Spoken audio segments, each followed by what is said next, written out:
Welcome guys, I'm Exhausta, and in today's video I'm going to showcase a farming strategy for the Magic Find Academy Discord.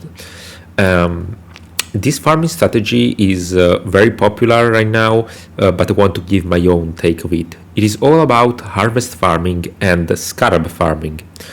The entire strategy is based on this specific enchant for non-unique maps, which is map doesn't consume sextant charges. Now, the cost of this craft is quite high. It's 2500 vivid life force, and therefore you want to use very expensive sextants in combination with this craft, and you want to make sure to make back some of that life force cost. So first of all, let's review what sextants we are going to use with this strategy. The first sextant we want to use is the first 3 possessed monsters drop an additional winged scarab. This is an elevated sextant. It's extremely expensive because it's very hard to roll.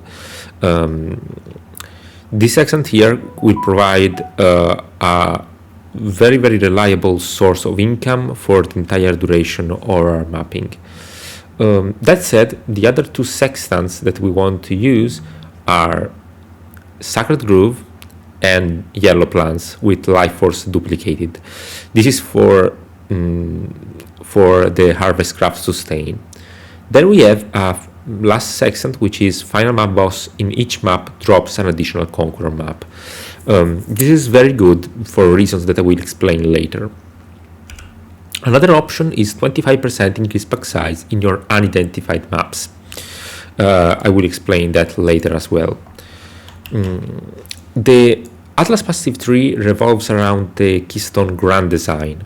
Grand Design disables all of your small passive skills, but your Atlas passive notable will grant 1% increased pack size.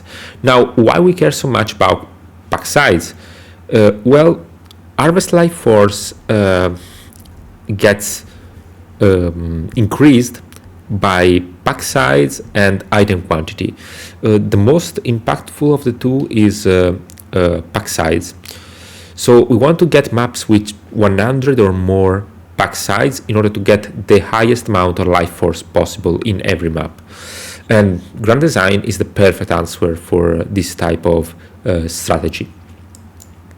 So we're going to take all of the extra content notables. I didn't allocate Ominous Silence because I like Mirrors of Delirium. They can drop you some Delirium orbs, which are pretty nice to sell on market. They can give you some nice profit.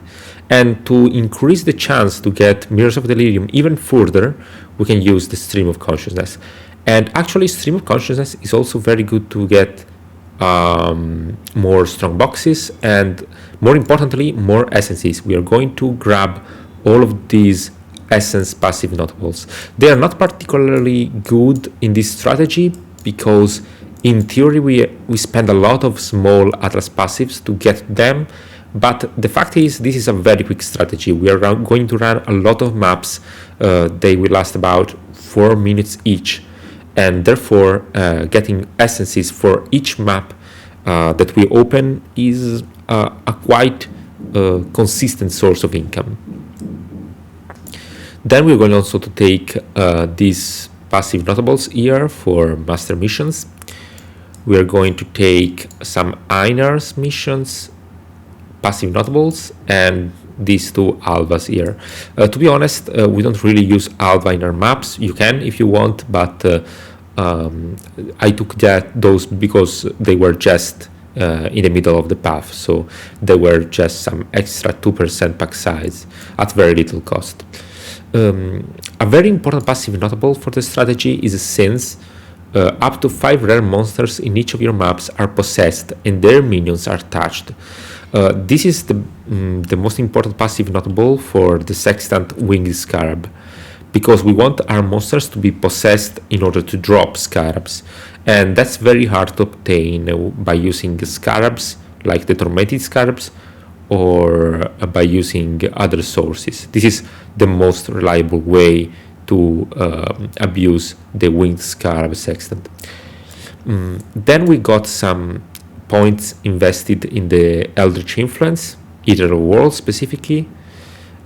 We get the Eldritch Gates, the Rampant Growth, the Shadow of Anger, which increases the number of Eater of Worlds altars that we find, and Etched by Acid, which basically is just a way to increase your invitations drops.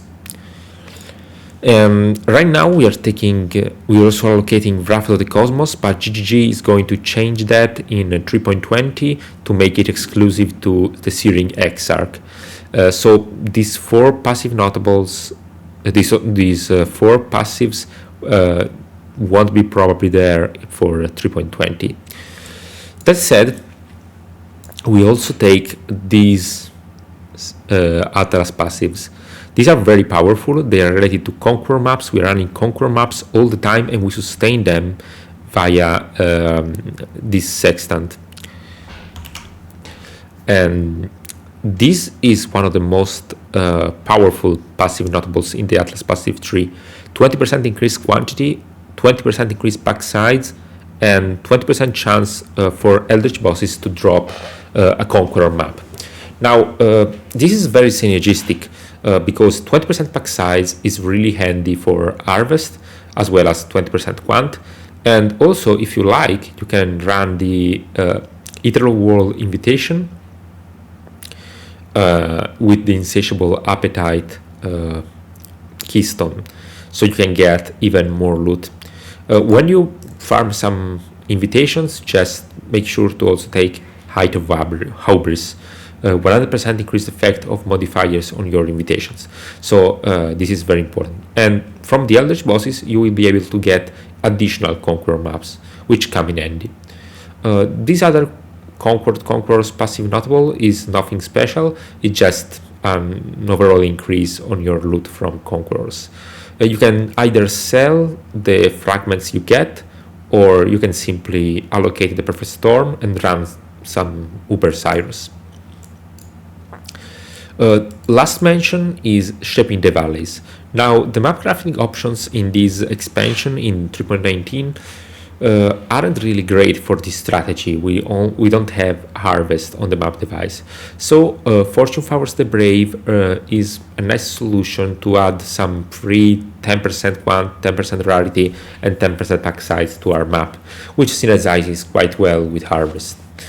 Last mention, we got a little tech here, Twist of Fate. We will allocate this keystone whenever we corrupt a map and we get a bad outcome, like a map that broke and became 4 modded or 5 modded. We will speak about that later. Now let's go and speak about map rolling. Let's take an example here. So here we have an Armory map. This is a tier 14 map. It's a Conqueror map. We always run Conquerors. And what we want to do is to elevate, to increase the tire of the map with our Binja's Orb. Now there is a problem. You might get a beachhead whenever you use the Binja's Orb. And beachhead is quite cheap at the moment, and Conqueror's map are what we want to get instead.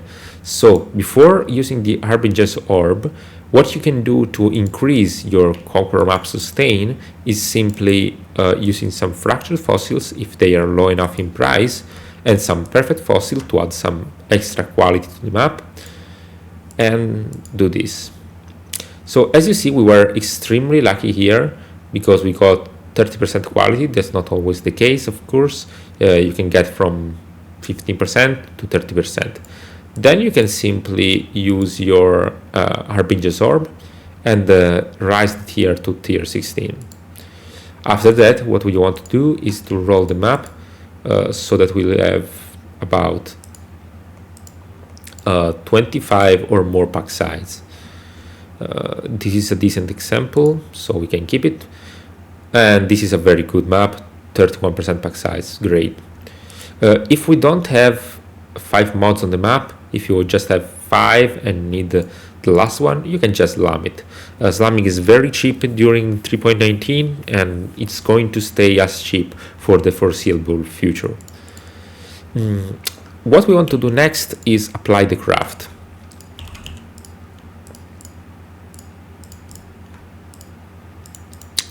After that, you have your map is ready. You just want to use a valor. Now, as you can see, you can get different outcomes from the valor. I'll take another example. I pre-rolled here.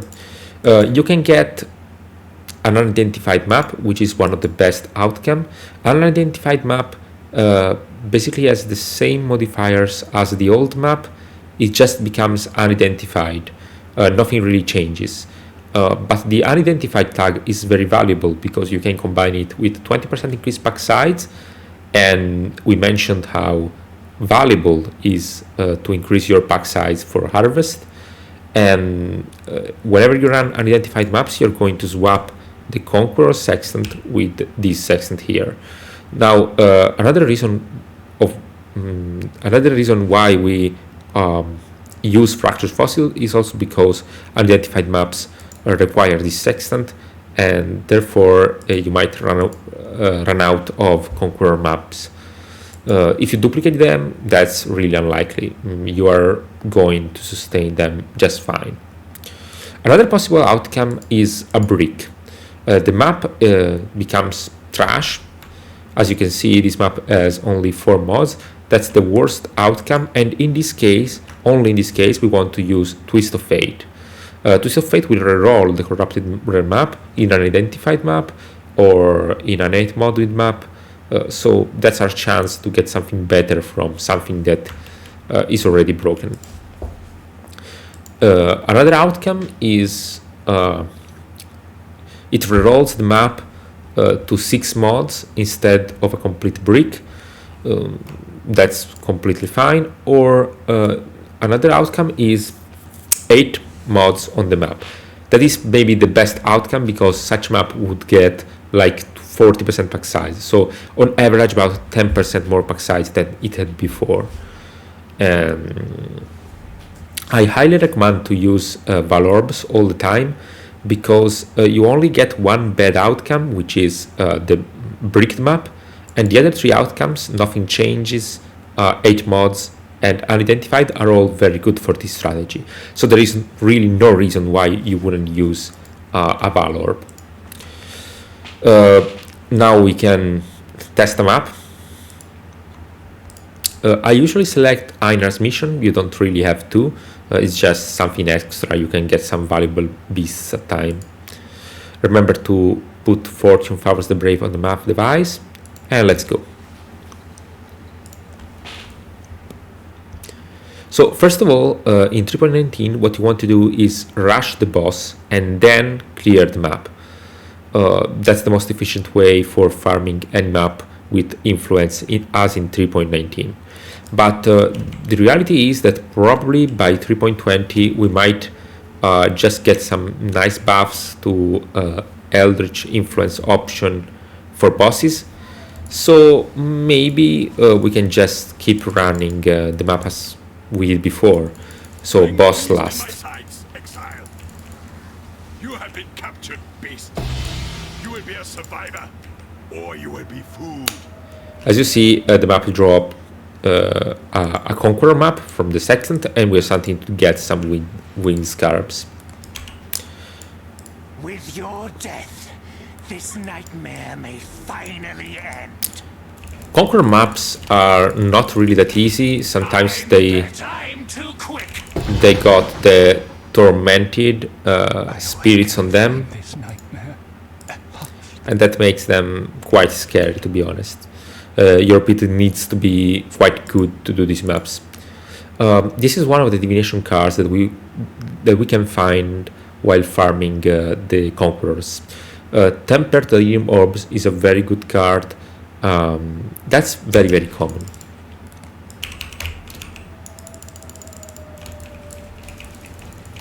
Okay, so now we can clear the map. One thing that I really like about this strategy is that even if you are not juicing your map, you are still getting a lot of backsides, and that means that your maps will feel good. You're going to slay in a lot of monsters, and you're probably going to get some valuable loot over time just from clearing the map. A bit laggy so far, no idea why.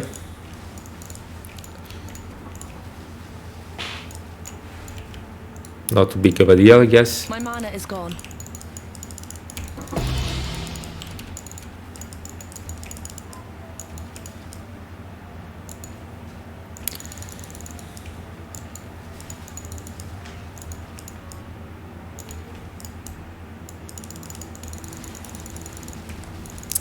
These essences can be quite deadly, to be honest.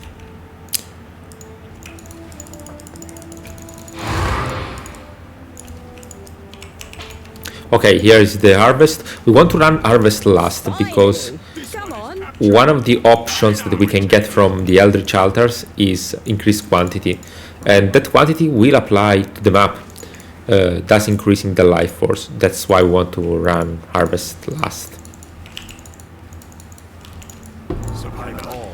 Okay, this is a nice one. Do not worry.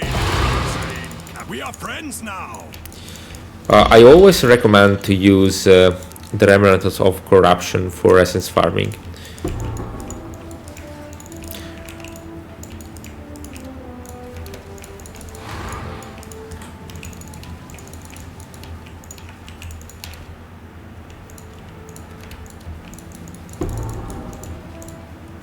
Okay, let's go the harvest. There are no more This worthy way, beasts. exile. Okay, so one thing that I want to mention is Feed the ones we caught. how tiers work, tiers of seeds. We get tier 1 seeds, these gray ones here, they are trash, they don't drop basically any life force. Then we get the tier 2 seeds, the white ones, they drop some little life force. Then we got the tier 3 seeds, which are kind of chan, you can't really distinguish very well from the white ones.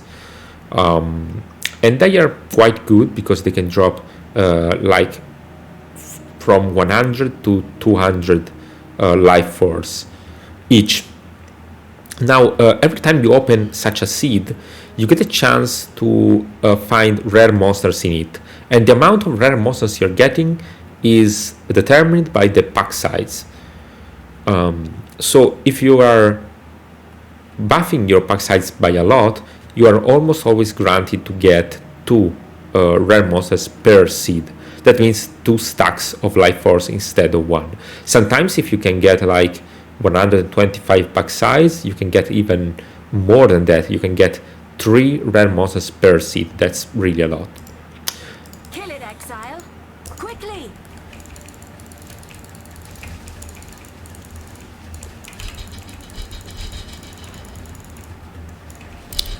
Okay, that was 2 monsters.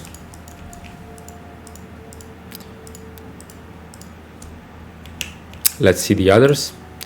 Okay, this time, as you see, we have Vivid Life Force here and Wild Life Force here. So what you can notice is we have a tier 3 seed on the right, and on the Vivid side we don't have any tier 3 seed. Tier 3 seeds are the most important part in your harvest profit. So you want to make sure that you are always selecting the most efficient option. Once you get Wild Life Force, you can simply sell that for Vivid Life Force and you can make back your costs. Okay, here we have 2, that was lucky.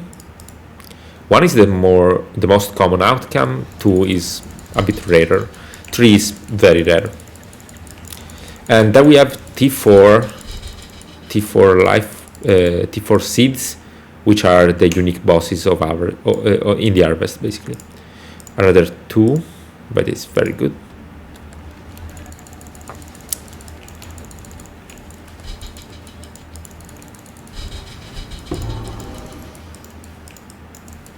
Okay, so let's see how much life force we got. So we got 1200 vivid life force, which is about half what we need for the craft, and we also got 1000 wild life force. Now you can sell wild life force right now for about the same price of vivid life force. That means that if you convert these, we got about 2200 life force. That's really good. That almost paid for the entirety of the craft. Sextant cannot be consumed. This is not always the case. We are not always to get this much life force, but and the variance is very high. But overall, I can say that on average, you can get about 1900 life force, and that's quite good in my opinion. That feels quite comfortable. You are not buying vivid life force all the time. That's just something you do every now and then. So the costs aren't really that crazy. They are well covered from the winged Scarab's drop. So next we're going to play the unidentified map. So remember to remove the Conqueror Sextant and put the 25% increased pack size Sextant inside. We always put Einar and 14 for the Brave. If you like, you can also run Alva. I think that I forgot to change the layout to Arid Lake. Not a big deal. But in this case, on bad layout, where it's a bit boring to backtrack, we can just run the map as is. We don't rush to the boss. We would just lose time. Friends, beast. Off you go, we slaughter you. Survivor, My mana is gone. prepared for the end. This is a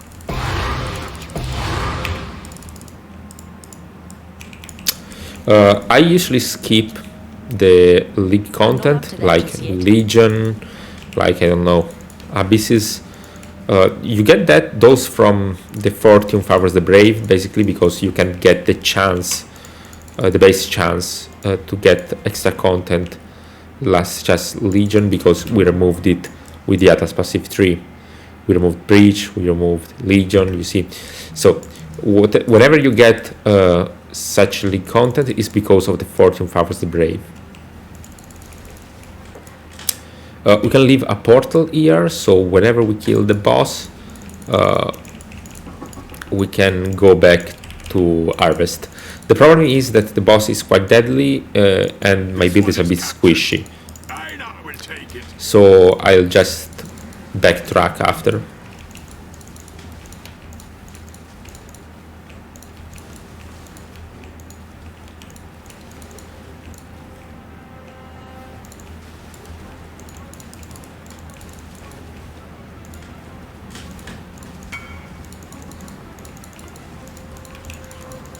This one is captured.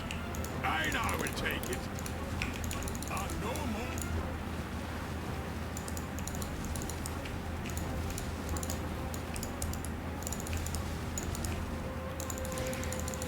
We are pretty unlucky with the altars so far. We didn't get any of the quantity bonuses.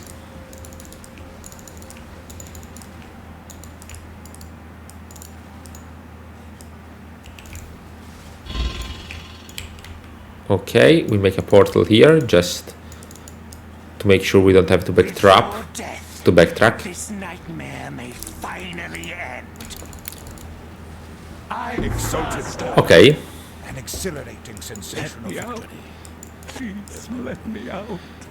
these are the other two divination cards that we can get. Justified Ambition, Synthesis Map, very good. Council of Cats, Farrell item. Basically, we get our chance to drop a Farrell's Fur. And of course, the Hunter's Exalted Orb is very, very good. It sells for a lot. Like 2 Divines in Standard, if I recall correctly. Let's backtrack directly to the Harvest. If your build is tanky, you can just exit and then log in and teleport directly to the Harvest. In my case, I'm a bit squishy, so I'm not 100% sure I will not die. My build is a magic find build. You don't need one to run this strategy. It's completely useless in this case, except you get a lot of more loot from the mobs of the map, which are a lot, but the big chunk of the profit is from Scarabs. Put down the spawn. I'm not up to that just yet.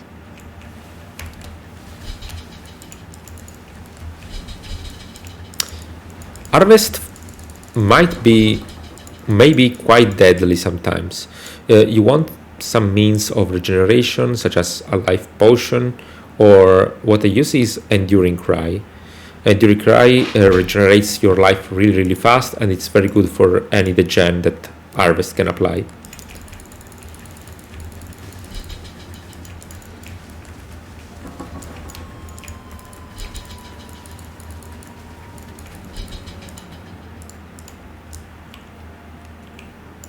Oh, and here is a T4 seed.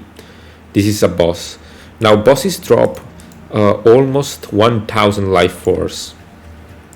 That's a lot. They are not that common, to be honest.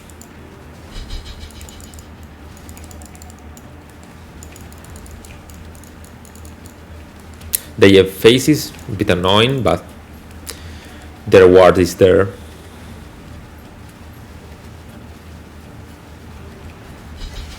Okay, as you see, almost 1000 life force from a single harvest. That's crazy good. This was unlucky. We don't have even a T3 seed right there, but it's all good. We just got a tier 4 seed. I won't complain.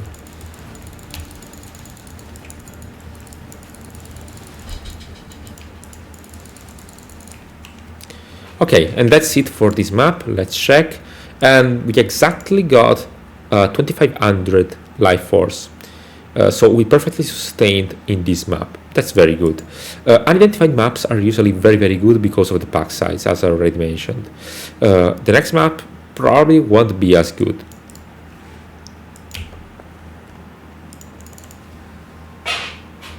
Let's try it out right now. Always remember to swap these two notables here for the Twist of Fate. Also, you can put back the Conqueror map Sextant. Sometimes Twist of Fate will make the map unidentified, so if you really care about pack size and not so much about Conqueror Sustain, maybe your Conqueror Sustain is just fine, you can just gamble 25% increase pack size instead of the Conqueror map, but I wouldn't recommend it. To put 14 Hours the Brave in this case is completely useless because the map crafting option will be rerolled from the Twist of Fate notable. Also the Master Missions is the same story. And of course also the layout will be changed, which is a bit annoying to be honest. But this layout isn't so bad, so I can't complain there.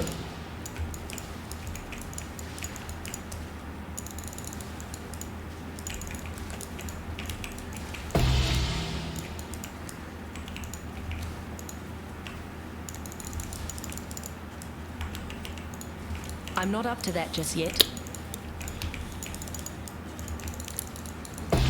Okay, we got all of the 3 Scarabs.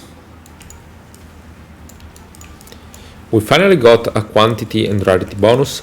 Usually they come with a very negative downside, so make sure your build can handle the extra difficulty.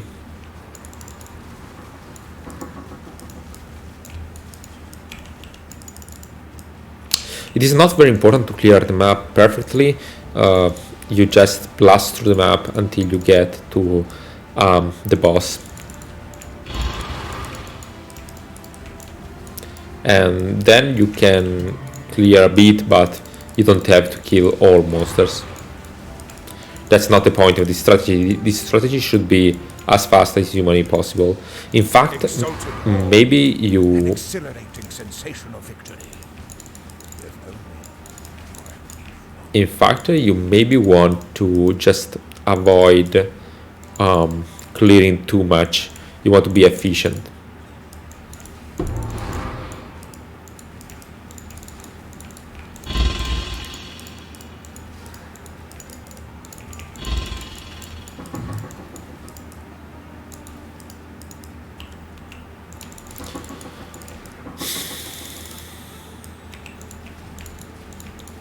Okay, so here should be the boss. Fine.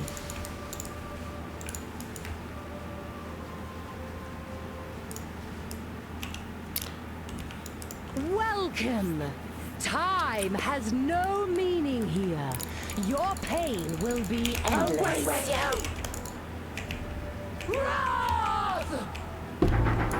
Okay. Is gone. You stand victorious.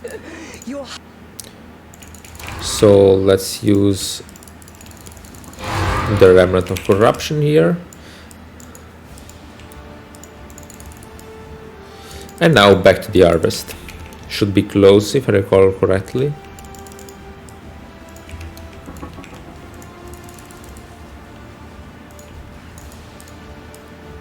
Okay, here it is. this way, exile. So, one seed, one tier 3 seed.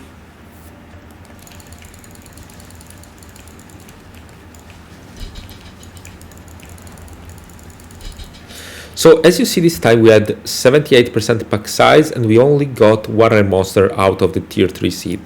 That's why pack size is so important.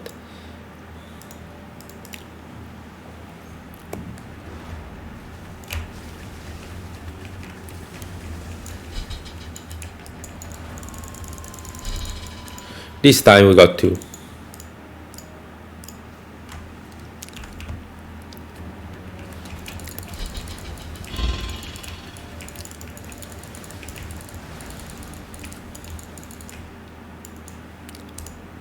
Okay, another one. I'm not up to that just yet.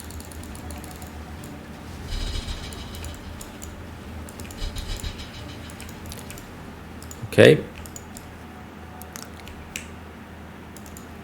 And this one is bad.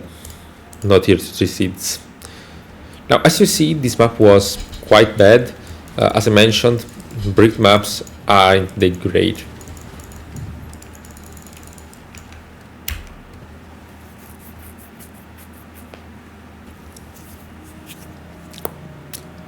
So, if you recall correctly, before we had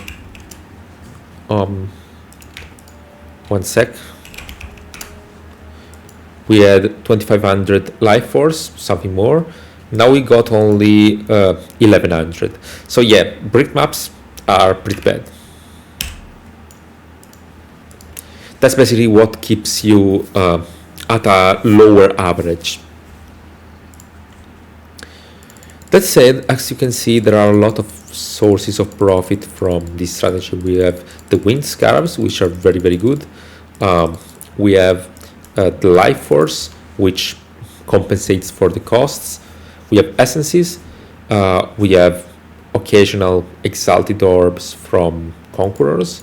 Some nice divination cards, such as the Mentophobia, Justified Ambition, Council of Cats. And so it's a very consistent strategy, and what I like the most is that this strategy is viable now in a time where loot goblins from Arch Nemesis plagued the entire gameplay. Loot goblins are a 1 in 15 map reward system. Every 15 map you can get like a loot goblin and a big divine explosion, but every other map you play is very, very disappointing.